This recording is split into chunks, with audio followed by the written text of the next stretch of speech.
Good morning, ladies and gentlemen.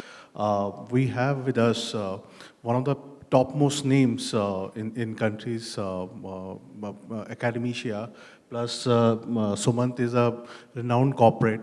He earlier was leading emerging markets practice in New York for a leading private sector bank. And after that, he moved to India and he was leading, I think he was CFO of Aditya Birla Group, one of India's largest conglomerate. And now he runs India's largest renewable energy company, Renew Power. So he'll be having a diverse view of things, understanding things from finance as well as from the economy's perspective. So Ratin Roy, dear friend, he heads country's premier think tank, NIPFP. Plus, till last month, he was advising Prime Minister on various economic issues. He was part of Prime Minister's Economic Advisory Council. Ms. Patnaik, another big name in academia, she was, as our colleague Neha was telling us, that she was Principal Economic Advisor to Government of India, and plus her voice is heard in macroeconomy and other aspects. So I'm sure this conversation will be very enlightening, and yeah, she's also professor and colleague with Ratin's think tank, NIPFP. That is her latest role there. So we will, try to understand things which are happening in India from the global perspective. Yesterday, IMF's new chief started talking about that how global slowdown is happening, and probably 90% of global economies are facing slowdown, and probably the impact is slightly more in country like India. So there are certain reforms which the present dispensation is pushing for and trying to accelerate the growth so that we can achieve this $5 trillion target, $5 trillion target by end of their tenure in 2024. But for that, they will also need to, deepen their reach. I believe, Ratin, I read your paper where you spoke about, this middle income trap India is getting into, and only roughly 10% of Indian population's consumption is driving the growth. But that also indicates the potential India has to maybe accelerate if we could, do the structural reforms. And I wanted to understand also, maybe we can start the conversation from you, that how do you see, these structural reforms taking place, and by when do you think that India can regain the growth story back? I think the mic is in front of you. You can start. Okay, thank you. And thank you for inviting me to this conference. What he said should delight you guys, because when I worked for a large organization, then when recessions and slowdowns happened, that meant retrenchments. So we try our best to make friends with our HR department to find out what was going on. So this should be good times for you. There is no doubt that a country like India with 1.2 billion people, a young population, potentially, much like the Bangladesh cricket team, can be a world beater and achieve a $5 trillion economy. No doubt about that at all. And India has one more advantage, which is that we don't really have to depend on the world economy to grow significantly, because the case has been for a while that while our dependence on global demand, exports, has been important as a complement to our growth, the size of this economy means that domestic demand is ample for us to grow as a base. The question I have been pointing out is, did we use this domestic demand in sufficient measure since 1991? One level, of course, we did. You start small. And in India, when you start small, it means lots of numbers. You start with 5% of the population, that's 50 million people. That's the size of the French market. You grow to 150 million people. That's the size of, some of the largest economies in the world. You multiply that, you get a GDP which puts us, depending on where you sit, in the top 3, top 4, top 5. It puts us in the G20. But that segmentation must not be allowed to happen in the sense that virtual tapping into demand of people, let me define it for HR people, who earn at least the minimum wage or more, must be met by a supply response in the economy. Now, there are 5 things in my view, there are more, at least 5 things that people who earn the minimum wage should be able to afford without subsidy, and that is food, decent, reasonably priced clothing, a house in their lifetime, affordable health, affordable education. I think our challenge is that we have a long way to go in producing these things, let's say for the top 500 million of the Indian population. So sure, we'll be producing cars and two-wheelers very effectively for 150, 200 million people, but and FMCG products. So that is the transition we will need to make. That transition will require unleashing market forces, in my view. There can be disagreements on this, in ways that we have not seen in the past. It will require an asset-rich and income-poor government to use their assets to grow private sector activity. It will require, as my colleague Ila has emphasized recently, and to my surprise, economists at LSE didn't understand the link with demand, for the country to become more productive. We will require firms to become more productive. Because when firms are productive, they're able to sell competitively, and when they sell competitively, they meet demand at prices where markets clear. And so if you want to grow demand and grow markets, you need to be more productive so you can sell cheap. I'll give you one example and stop. This shirt I'm wearing is a Marks & Spencer shirt. 95% made in India. It costs $40. A shirt that costs $6, we import 62% of them from Bangladesh and Vietnam. So my question to the private sector is, how come you can produce shirts for me, part of the top 150 million, but not shirts for the top 500 million? Why do we need to import those shirts?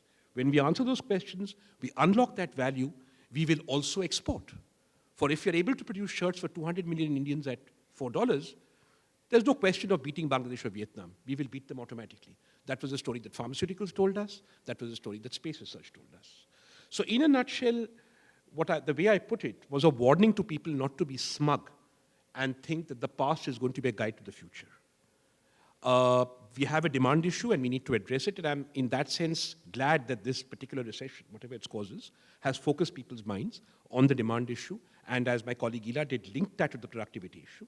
And these structural changes, with a far more dynamic, a much larger, a much more frugal private sector, dealing with this large population that earns the minimum wage, remember I've excluded half, is I think the key to unlocking India's success.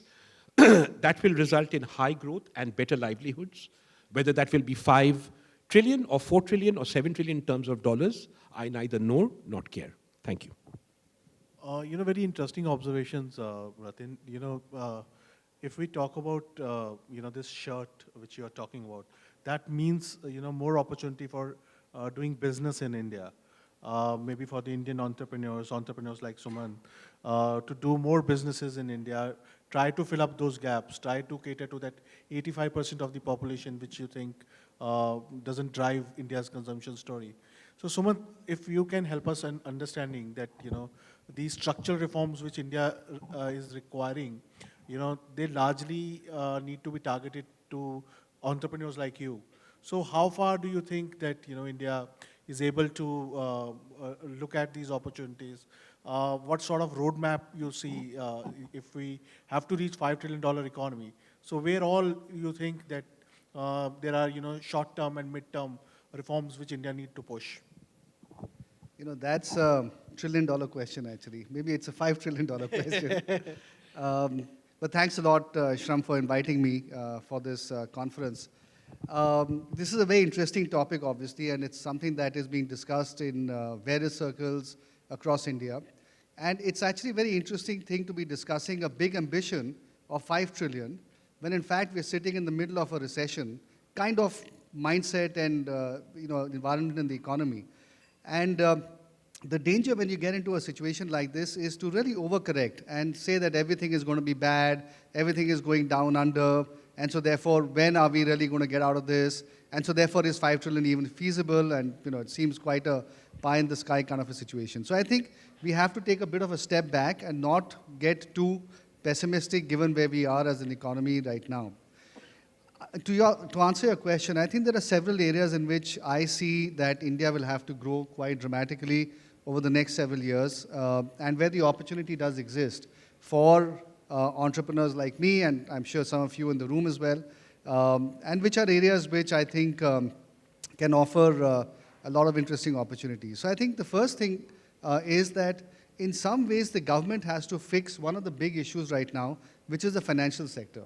Right? That is really the place from where credit emanates into the entire economy. And if that sector is not doing well or it's not working well, then that does create stress in every other part of the economy as well. So I think that's one area that the government really has to fix. It's not an area that entrepreneurs like us can get into because obviously it's a very big institutionalized area. But I'm just saying that since that is one place from where credit does come, and credit is important for everybody in the economy, therefore, and for also for demand creation, therefore that's one area that the government definitely has to fix. The second thing that we have to look at is another area really is the whole issue of digital. Digital, I think, is, we all talk about it, but not a lot of us really fully understand where the opportunities might lie. So, in our company, for example, we have just implemented or started a whole digital implementation program. And at heart, what it does is it allows you to lead a much more efficient and higher productivity-based organization, and allows you to really drive through a lot of productivity gains, a lot of things that perhaps people might not have otherwise done. And at heart, digital is also a cultural transformation, as much as it is, let's say, something where you have to understand how digital works and so on. The whole organization really has to think differently, and that's really where the role of HR managers really becomes important to drive these kind of transformations through the system. Now, digital across various parts of the economy, of course in companies like ours, which are not directly digital related, but have a big impact of digital, I think there will be a number of opportunities that will be thrown up in the digital economy, and various surveys have indicated that opportunities in the digital space may add up to almost $1 trillion over the next 5 to 10 years. And so therefore, that is a very big area where I think organizations need to really devote a lot more of their time and attention. And there's a lot of value that is sitting there, which we can actually, all of us collectively derive. And there, as I said earlier, HR people have a very, very big role to play. So that's an area where we can get a lot of opportunity. The third area is the area of infrastructure. India has to build out a large part of its infrastructure. And there will be a tremendous number of opportunities within infrastructure. So again, for people who are looking at that area or who are interested, certainly I think whether it's in our sector, renewable energy, power in general, energy more broadly, building roads, highways, ports, airports, in all of these areas, housing, for example, for lower, more affordable sort of housing, all of those are going to offer tremendous opportunities as well in this economy as it grows going forward. Then there are a couple of other things that I would say. Number one is the area of, this whole geopolitical situation right now is very, very volatile. We have Brexit going on, we have stuff happening in the US politically, we have the US-China trade war. A lot of that creates a lot of uncertainty in the global environment. But also for a country like India, it does offer us a lot of opportunity as well. For example, as Rathin was saying, can we not manufacture shirts in India? Can we not set up, some part of the supply chain, move it from China into India? I think that is going to throw up a lot of opportunities also for people to be looking at. So I think that's another area that we have to look at. And I think finally, one last area I would mention is the area of making the economy more efficient. And there I think you will need to have a lot of privatizations of public sector units. I think there are still very large swathes of the Indian economy that are still sitting in the hands of the government of India or the state governments of India. And those eventually will have to be privatized, A, to address fiscal issues, but also more important to create a more efficient economy. And as that happens for large corporates, for small corporates, that will throw up a tremendous set of opportunities as well. So to my mind, those are some of the broad areas that we will have to look at for new business opportunities emerging over the next several years. I think just in conclusion, I would like to say that there are two fundamental issues that the government has to address from its side. One is administrative reform. I think it's an area that we talk about, but not a lot is happening in that area. But I think unless we improve the quality of the bureaucracy in the country and we improve rule making and reduce, in fact, the number of rules and controls that we have, we will never have a free enough economy where we can actually have a vibrant sector, private sector that is growing and taking us to this $5 trillion number. And the second thing is we need to have a much stronger judiciary where enforcement of contracts is much, much stronger.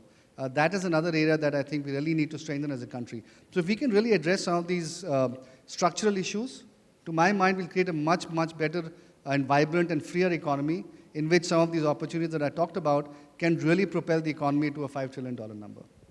Maybe for the administrative reforms and judicial reform, government need to hire some good HR manager, maybe somebody You're from absolutely right. That's a from great this hall. opportunity for, Yeah. for people. I want to touch upon the this financial sector reforms which you are referring to. To be fair to this government, they actually, decided to bite the bullet and push financial sector reforms in banks and in the NBFCs and in other places. That will, actually bring Ila into the conversation as well, because she has been monitoring many of these things, and I'm sure she is also advocating that private sector should get a more headway, and resolutions and other type of reforms should also kick in, so that their failures, their exits, becomes more smoother and more transparent. So Ila, if you can tell us that how have you seen these financial sector reforms? Are you satisfied at the pace at which these reforms are taking place, or what more needs to be done? You know, I think it's not about the pace, and I think we need to rethink what we are doing and rethink our institutions. So let me just tell you what I would like to argue.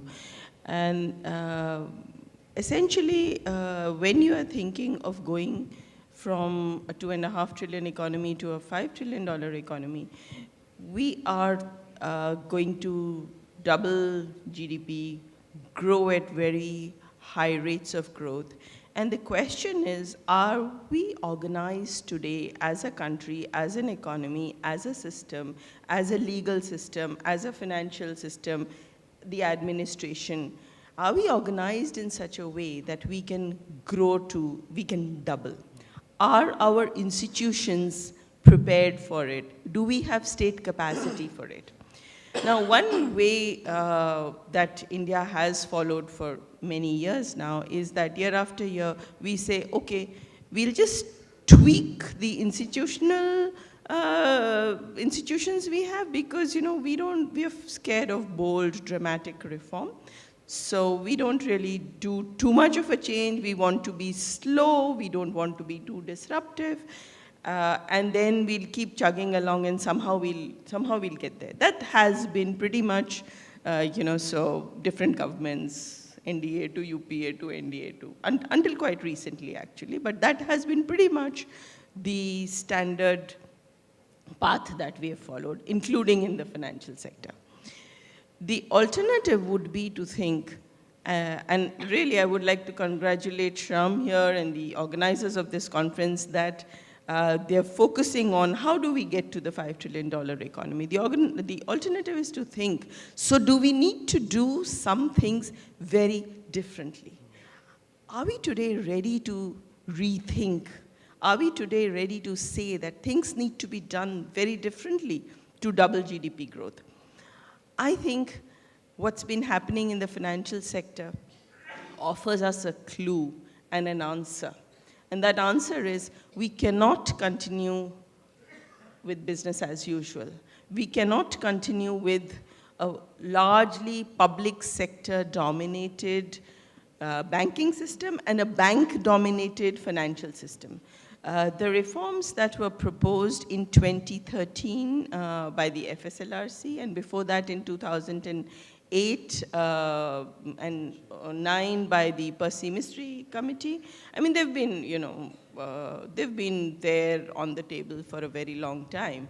And what they, primarily the message there for financial sector is, the current arrangement that we have, the current institutions that we have, the current capacity that we have. So for example, most of you would be reading about how private sector supervision or NBFC supervision has really failed us. That while we thought that the RBI was supervising ILNFS or Lakshmi Vilas Bank, or many of those institutions that are currently in trouble, we were very complacent that we don't need regulatory reforms, legal reforms for getting those regulatory reforms. We thought things were fine, and just a bit of attention, a bit of nudge would do the job. There were these expert committee reports that were saying, no, if the pace at which India is growing, the pace at which the economy needs credit, means you have to transform the system. We did not listen. Neither the UPA nor particularly the NDA listened to the fact that the regulatory capacity is today inadequate in the financial sector to allow credit to grow. You will come up against hurdles. And this is, go back and read the 2008 expert committee report, the pessimistic report. It was pretty much saying it. It was saying it then, that the pace at which India is growing is incompatible with the regulatory capacity that you have in the financial sector. And I'm glad Sumant raised this point, because today, I think this is one of our biggest, I'm not saying the only, hurdles to a $5 trillion economy, but this has today become one of the biggest hurdles. Yesterday's RBI report said there had been a contraction in commercial credit of 88%, from 90,000 crores to 7,000 crores. I mean, we're talking of a crash in that system. So I would say to you that our path to financial sector reforms and other reforms that have been outlined, so I'm not going to repeat some of those, is that we now have to accept that we can't just continue making small changes. We have to rethink, we have to think, if we are going to double, then we need institutions and state capacity that can handle growth of the rate at which we want it. Ratin, I want to bring you in to this conversation. The initial remarks of you three makes me think that status quo will not work.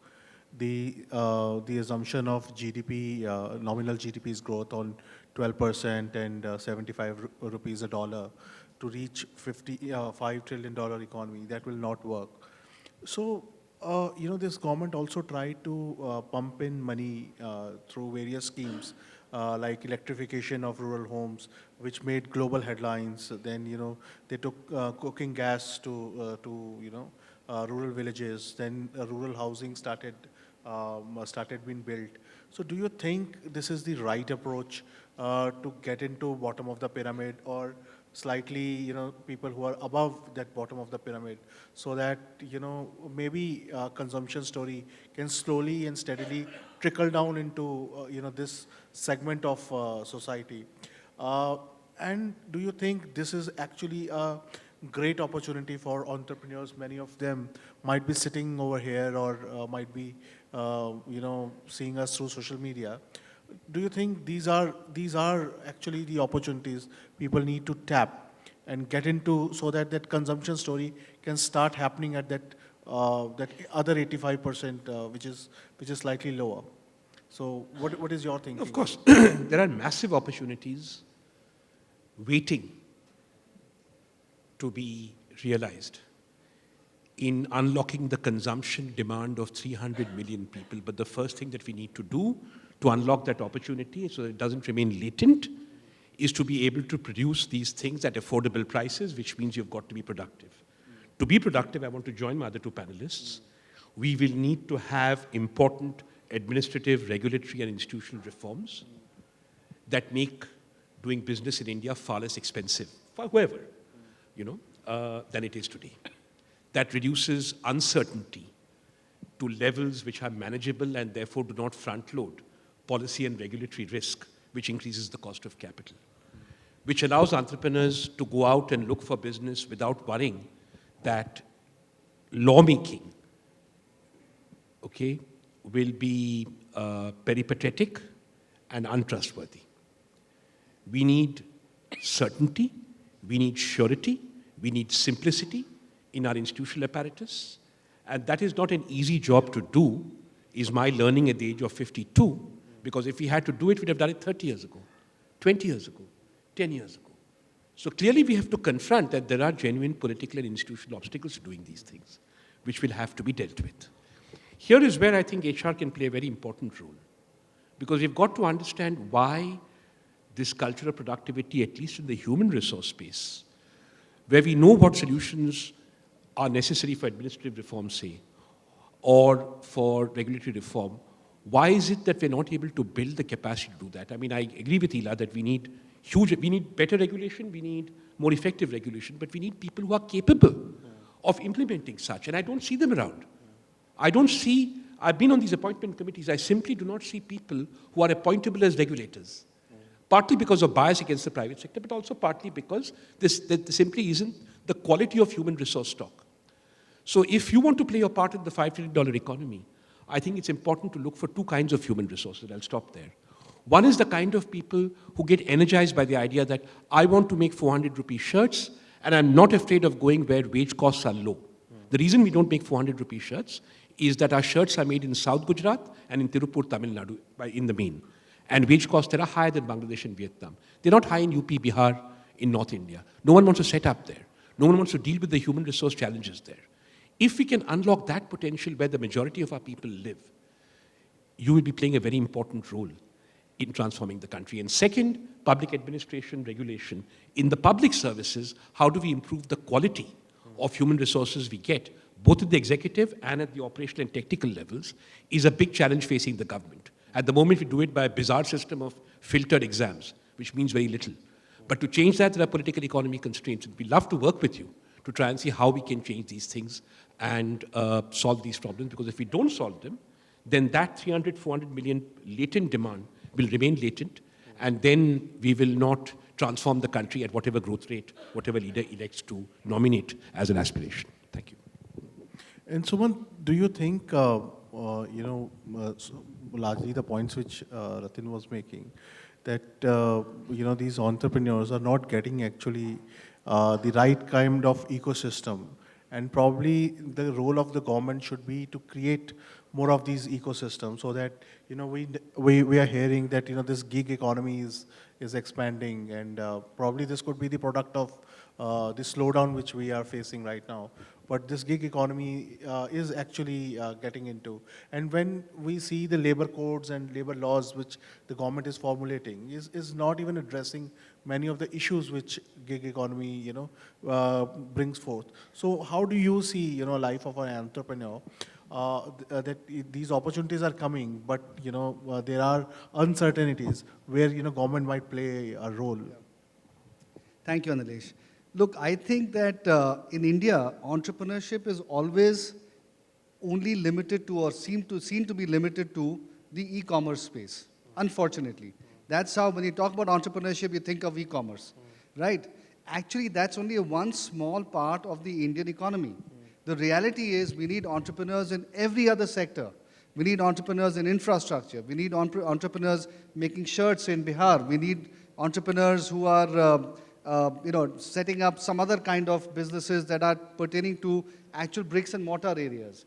And unless we have entrepreneurship blossoming in a whole bunch of other areas, we cannot actually have this widespread growth in the Indian economy that is required to get to $5 trillion, right? And so the question therefore is, why don't we have more entrepreneurs giving up their jobs, taking advantage of this massive opportunity that exists, and getting into all sorts of other areas which go beyond the usual e-commerce space?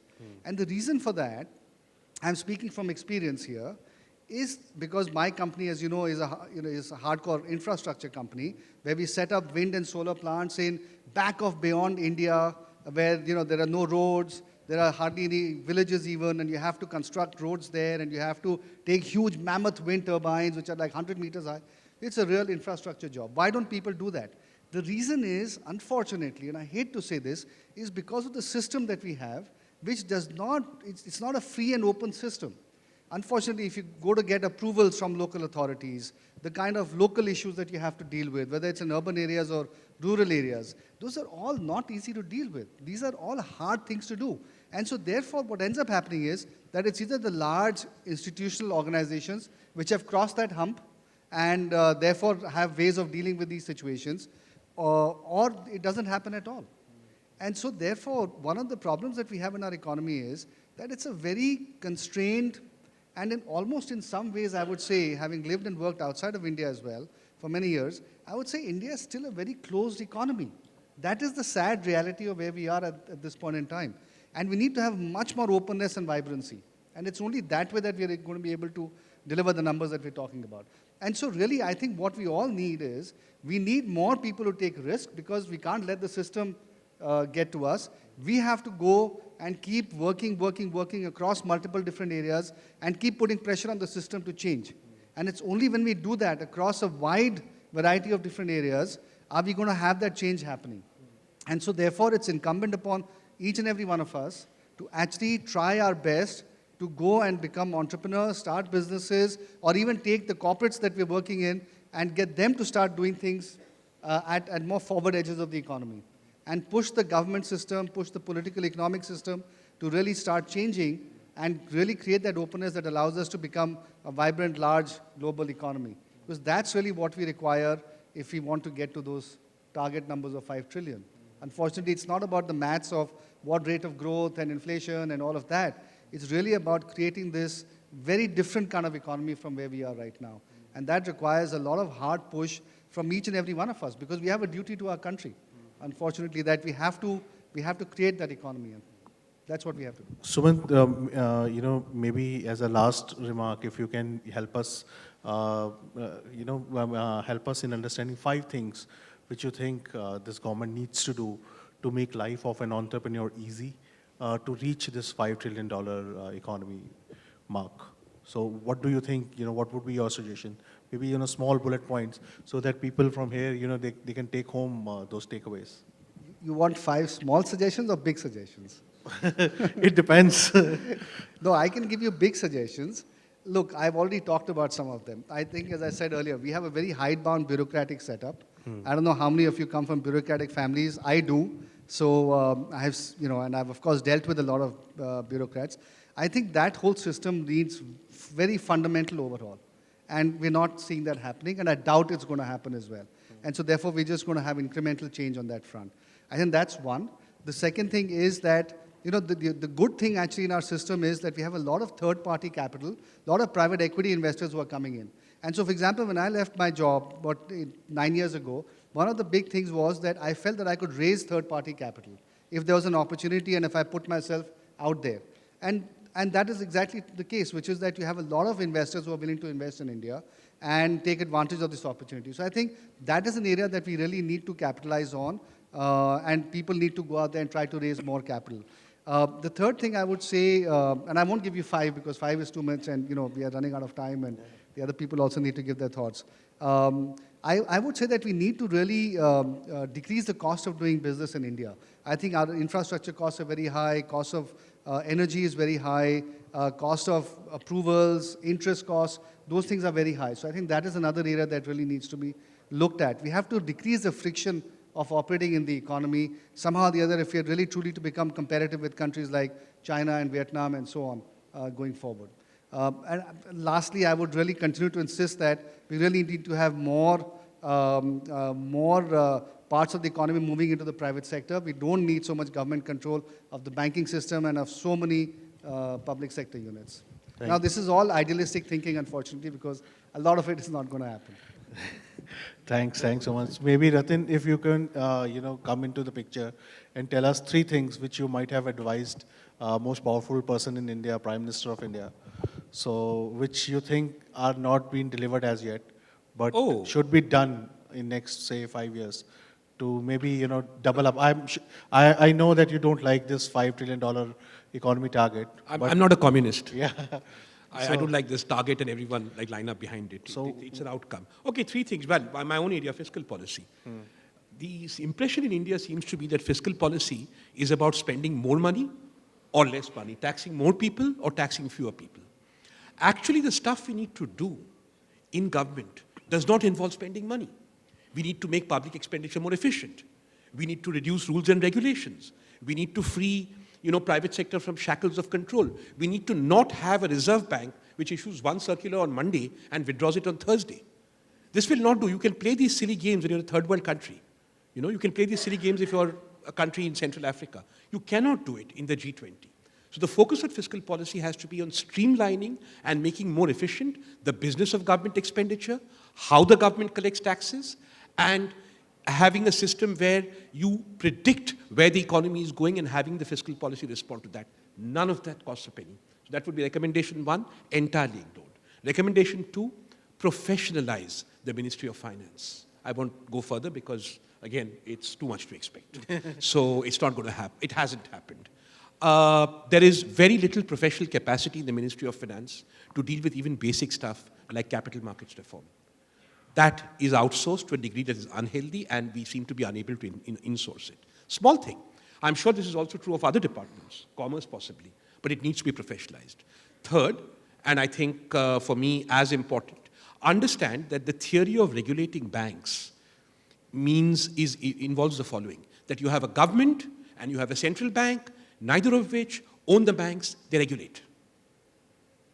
And then decide whether you want a system where you own the banks where you regulate, in which case you need to write an entirely new theory of regulation. I'm happy to offer my services. Or decide like the rest of the world to make sure that those who regulate and those who own and therefore direct, stop either owning or directing. You have no third choice. None of these obviously have been implemented. It's not this government. It's highly unlikely that there's any government that would be able to bite the bullet and implement these, except perhaps the third, but then I'm living in hope. There's always a good time to have wish lists. Maybe sometimes some political compulsion may bring in. So, Ila, what is your bullet points? Maybe 4 or 5, which you want this government to do so that this $5 trillion journey is much smoother. See, I think the government has embarked on a path of formalization of the economy. And that is a huge disruptive change. It has already embarked on this path, which is that first it was demonetization and then GST was introduced. And thanks to GST, what you want to see, the $5 trillion economy that you want to reach, is one where it's a formal economy. People are part of the tax system. So given that we are on this path, what I would recommend is that we work towards a system that is compatible with this path, which means we have lower tax rates, so including in GST. We have less of discretion, something that Sumant said, so that more and more entrepreneurs, and there are companies here and who would expand, and there'll be new companies who can be part of the formal economy, because now that is the one that has to expand, make it easier for them, not just through cheaper credit, not just through lower taxes, but through the entire regulatory system. Bring rule of law, less discretion, a better judicial system. So it's not just a few things like infrastructure, which governments have to provide, but the DNA of the system has to be such that it has to have all of these people wanting to take those risks, and those risks should not be so high that people are afraid that I'll go to prison if I do this and try to start a business. They should not go abroad. They should not look for Singapore as a place to put their headquarters in. You have to create an environment that is conducive for businesses to join the formal sector now, because that's the one where your $5 trillion economy is coming from. So, to end is just really one thing, and that is less of state direct controls, less of banning things, allow markets to work, give more rule of law, and that is what will take this economy to a $5 trillion economy. And don't change the goalpost while the game is on. And all the time. Yeah. So again, more transparency, less discretion. Policy uncertainty is today hitting more businesses than anything else. So policy certainty is something that when you're taking a risk, you want to know where you're going. You don't want to put your money, your life, your effort into something where you think the rules might change tomorrow. So you have to provide policy certainty, and again, that's part of the whole rule of what I'm calling rule of law. That it's not that one person comes and changes something, and then next morning, and as Ratin said, Monday something, Friday, the next Friday something else. So you have to give policy certainty and rule of law. Regulators can't just come after anybody and say, oh, you did this. Sometimes you did this last year, and sometimes you did this 7 years ago, and so we will penalize you. So, I think you can't scare people into participating in business. You have to make it a happy, comfortable environment where the government has to back off and be gentle. Thank you. Thanks, Ila. Thanks, Ratin. Thanks, Suman. It was wonderful speaking to these gentlemen, as always. It's very insightful. I can see a red band on this time clock, so I'm sure there is no time for any question. But I can still take a leverage to seek a one question if somebody from the audience want to ask one question, please.